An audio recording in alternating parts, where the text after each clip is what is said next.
Samuel Orchart Beeton was an English publisher, best known as the husband of Mrs Beeton and publisher of Mrs Beeton's Book of Household Management. He also founded and published Boys' Own magazine, the first and most influential boys' magazine. Publishing career. Beeton made money as the first British publisher of Uncle Tom's Cabin in 1852, securing the rights from the then unknown Harriet Beecher Stowe. He launched the Englishwoman's Domestic Magazine, a pioneering serial for middle-class women, the same year. His Boys' Own magazine, published in the UK from 1855 to 1890, was the first and most influential boys' magazine. Beeton married Isabella Mary Mason in 1856. She began writing for the Englishwoman's Domestic Magazine, and contributed to the growing success of the business. He founded Beeton's Christmas annual paperback magazine in 1860. Mrs Beeton's Book of Household Management was published in 1861.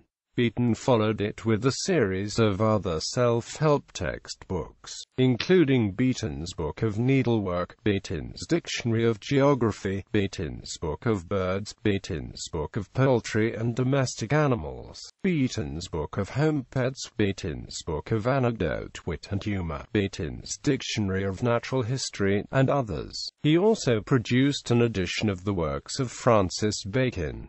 Later life. After his wife Isabella died in 1865, Beeton's fortunes failed and he was obliged to sell the rights to the Beeton name to rival publishers and work for them for a salary. His last years were clouded by the tuberculosis from which he ultimately died in 1877. The 2006 TV drama The Secret Life of Mrs Beeton, based in part on Catherine Hughes' biography The Short Life and Long Times of Mrs Beeton, implied that Isabella Beeton suffered from syphilis contracted from Samuel, and that this could have led to her early death and those of her first two children, and an alleged number of early miscarriages. Although there is no firm evidence for this speculation, Hughes' book points out that syphilis can imitate many other diseases and also that a more discreet cause was often listed on death certificates.